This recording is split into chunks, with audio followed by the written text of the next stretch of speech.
Now अब हम यहाँ पे डिस्कस करते हैं क्वेश्चन नंबर थर्ड, और क्वेश्चन नंबर थर्ड है हमारे पास, if probability of A which is equal to 0.8, probability B which is equal to 0.5 and probability of B by A which is equal to 0.4, find first part यहाँ पे probability of A intersection B, second हमने यहाँ पे calculate करना है probability of A by B, और third हमने यहाँ पे फाइंड आउट करना है probability of A union B.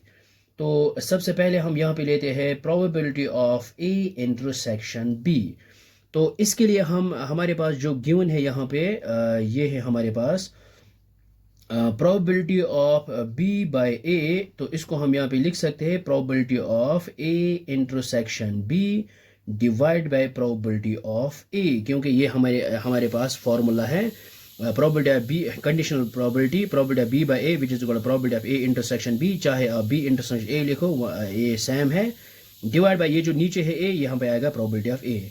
तो यहाँ पे हम लिख सकते हैं, यहाँ पे हम फाइंड आउट कर सकते हैं probability of A intersection B. इसको हम यहाँ पे लिख सकते हैं probability of A intersection B, ये आएगा विच इज इक्वल, इसको यहाँ पे मल्टीप्लाई करते हैं तो ये आएगा प्रोबेबिलिटी ऑफ ए इनटू आएगा probability of B by A.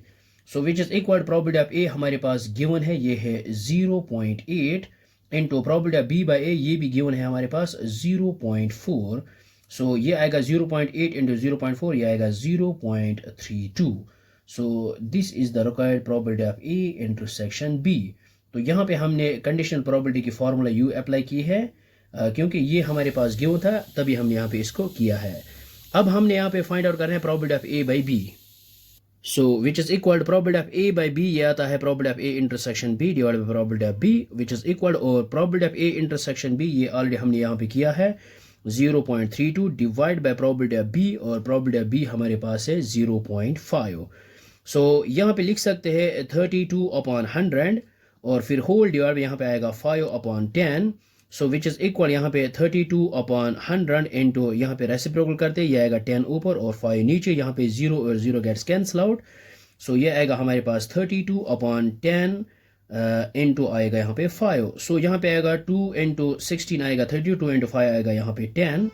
सो ये आएगा न्यूमरेटर में 16, डिनोमिनेटर आएगा 5 इंटू 5 आएगा 25। सो विच इज इक्वल 0.64, ये ऑलरेडी हमने डिस्कस किया है प्रीवियस क्वेश्चन में। नाउ अब हम यहाँ पे थर्ड पार्ट करेंगे probability of A union B. और now probability of A union B we know that ये आता है प्रोबेबिलिटी ऑफ ए प्लस आएगा प्रोबेबिलिटी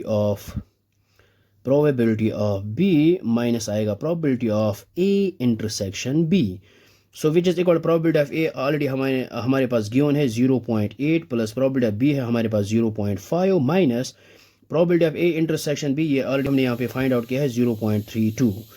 सो यहाँ पे आएगा 0.8 प्लस 0. यहाँ पे 0.5, ये आएगा 1.3 माइनस आएगा 0.32। सो ये आएगा, इसको सेपरेट करते हैं तो ये आएगा हमारे पास 0.98। So probability of A union B आया है हमारे पास 0.98। सो आई होप आपको ये समझ में आया होगा, ये बहुत ही आसान है। So thanks for watching this video.